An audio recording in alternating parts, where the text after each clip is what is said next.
नमस्कार बंधुरा मोनालिसा किचेने आपनादेर सकलके स्वागत जानाई। आज के आमी बानाते चलेछि नारकेल पेड़ा बा नारकेलेर सन्देश। आमी एर आगे आपनादेर साथे नारकेल लाड्डू रेसिपि शेयर करेछि। आज के आमी बानाते चलेछि नारकेलेर पेड़ा। ताहले चलुन आज आमी किभाबे एई नारकेलेर पेड़ा रेसिपिटी बानाচ্ছি ভিডিওটি স্কিপ না করে শেষ পর্যন্ত দেখতে থাকুন। তার আগে আমার এই চ্যানেল নতুন বন্ধু হলে চ্যানেলটিকে সাবস্ক্রাইব করে পাশে থাকুন। नारकेलेर पेड़ा बनाबार जोन्नो आमी दुटो नारकेल भेंगे एई तलार जे कालो अंशटा थाके कालो अंशटा एकदम आमी छाड़िए निয়েছি। प्रथमे आमी नारकेलटाके ग्रेटारेर साहाज्ये ग्रेट करे नेब। ग्रेटार निয়ে নিয়েছি, এরপর নারকেলটাকে এভাবে আমি গ্রেট করে নিচ্ছি।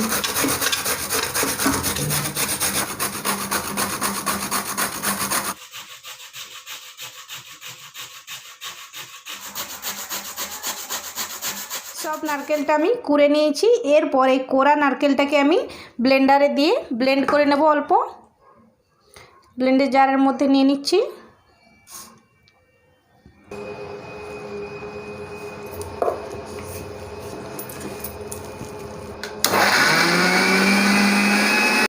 নারকেলটা আমি পিষে নিয়েছি।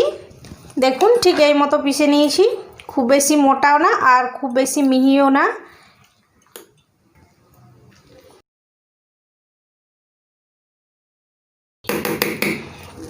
এরপর এটাকে আমি কড়াইতে ঢেলে নেব।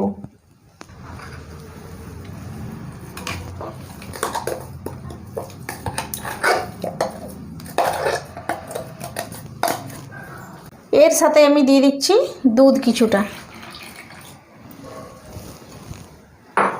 দুধটা দেওয়ার পর আমি গ্যাসটা জ্বালিয়ে নিচ্ছি। গ্যাসের আঁচটা আমি মিডিয়ামে রেখেছি। এই রান্নাটা করার সময় গ্যাসের আঁচ মিডিয়ামেতেই রাখতে হবে।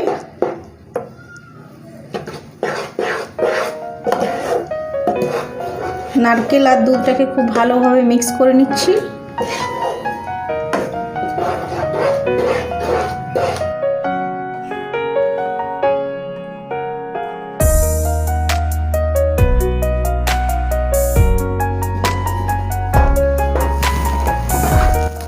এরপর দিয়ে দিচ্ছি আমি গুঁড়ো করে রাখা এলাইচি।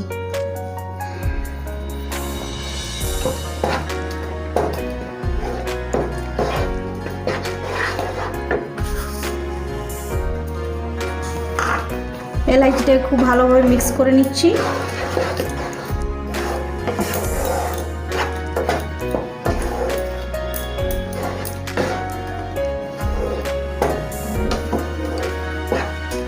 এই রান্নাটা করার সময় এইভাবে কন্টিনিউ নাড়ি চাড়িয়ে এটাকে রান্না করে নিতে হবে। গ্যাসের সামনে থেকে একদম নড়া যাবে না। আর এই সময় গ্যাসের আঁচটা মিডিয়াম টু লোয়েতে রাখবেন, নয়তো কড়াইয়ের তলাতে লেগে যাবে। আর কড়াইয়ের তলাতে লেগে গেলে পেড়ার কালারটা একদম চেঞ্জ হয়ে যাবে, ব্রাউন কালার হয়ে যাবে, সাদা তৈরি হবে না পেড়াগুলো। ঠিক এভাবে কন্টিনিউ লো টু মিডিয়াম আঁচে অনবরত নাড়ি চাড়িয়ে এই পেড়াটা বানিয়ে নিতে হবে।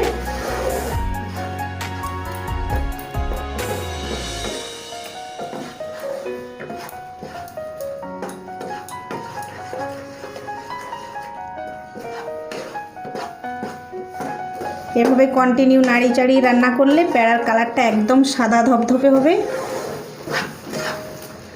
আর আমরা যদি গ্যাসের আঁচটা বাড়িয়ে রান্নাটা করি তাহলে পেড়ার কালারটা একদম ব্রাউন হয়ে যাবে, সাদা তৈরি হবে না কিন্তু। দেখুন দুধটা অনেকটা শুকনো হয়ে গেছে। এরপর আমি এতে দিয়ে দেবো চিনি।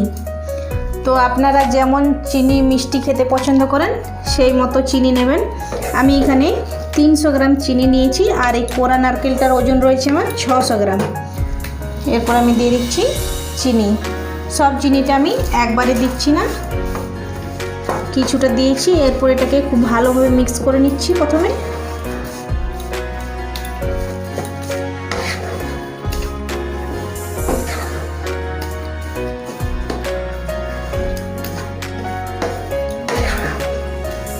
চিনিটা গলে দেখবেন আরও জল বেরিয়ে যাবে।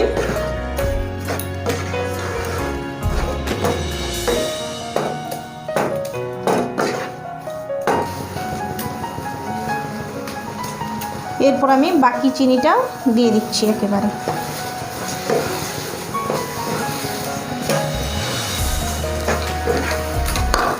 দেখুন চিনিটা গলে অনেকটাই জল আরও বেরিয়ে গেছে।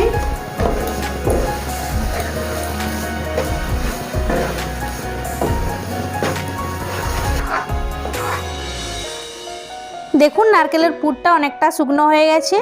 এরপর আমি গ্যাসের আঁচটা বন্ধ করে এটা কিছুক্ষণের জন্য ঠান্ডা করে নেব। খুব বেশি ঠান্ডা করব না, খুব বেশি ঠান্ডা করলে নারকেলের পেড়াগুলো কিন্তু বানানো যাবে না। একটু হালকা গরম যাতে থাকে সেই রকম অবস্থাতে আমি নারকেলের পেড়াগুলো বানিয়ে নেব। আমরা নারকেল লাড্ডু বানানোর সময় এই নারকেলের পুরটা যতটা গরম অবস্থাতে আমরা নারকেল লাড্ডুটা পাকাই, এই নারকেল পেড়াটাও বানানোর সময় কিন্তু ঠিক ততটাই নারকেলের পুরটা গরম রেখে পাকিয়ে নিতে হবে। ঠান্ডা হয়ে গেলে কিন্তু নারকেলের পেড়াগুলো ভালোভাবে পাকানো যাবে না, ফেটে যেতে পারে কিন্তু। তাই গরম অবস্থাতেই আমি নারকেলের পেড়াগুলোকে বানিয়ে নেব। হাস্যা গরম যাকে বলা হয়, সেই হাস্যা গরম থাকতে থাকতেই নারকেল পেড়াগুলো বানিয়ে নেব। নারকেলের পুরটা চুলার থেকে নামিয়ে কিছুটা ঠান্ডা করে নিয়েছি, খুব বেশি ঠান্ডা করে নিইনি, যেটা আমরা হাত দিয়ে খুব সহজে পাকিয়ে নিতে পারবো নারকেলের পেড়াগুলো, সেই রকম গরম রয়েছে। এরপর আমি এটার থেকে কিছুটা নিয়ে এভাবে গোল গোল করে পাকিয়ে পেড়া শেপ বানিয়ে নিচ্ছি।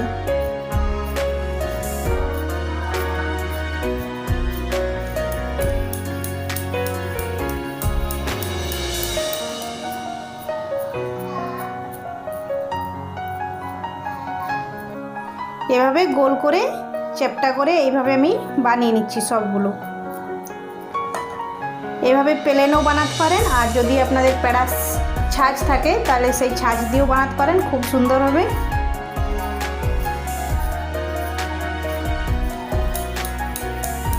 এভাবে আমি গোল গোল করে পাকিয়ে হাত দিয়ে অল্প চ্যাপটা করে নিচ্ছি।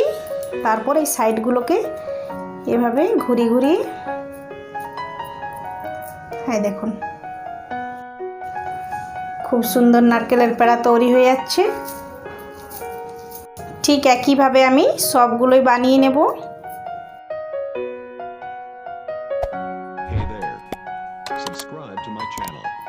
ঠিক এইভাবে আমি সবগুলো বানিয়ে নিচ্ছি।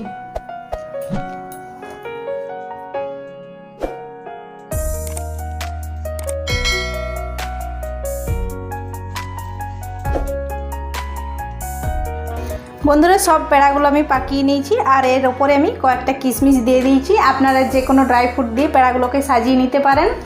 তৈরি হয়ে গেল আজকের রেসিপি নারকেলের পেড়া বা বরফি। আশা করছি আজকের রেসিপিটি আপনাদের ভালো লেগেছে। তাহলে লাইক, কমেন্ট এবং শেয়ার করতে ভুলবেন না। আপনাদের কমেন্টের আশায় রইলাম। তাহলে দেখা হচ্ছে পরের ভিডিওতে অন্য কোনো নতুন রেসিপি নিয়ে। তখন সকলে ভালো থাকবেন, সুস্থ থাকবেন। ধন্যবাদ।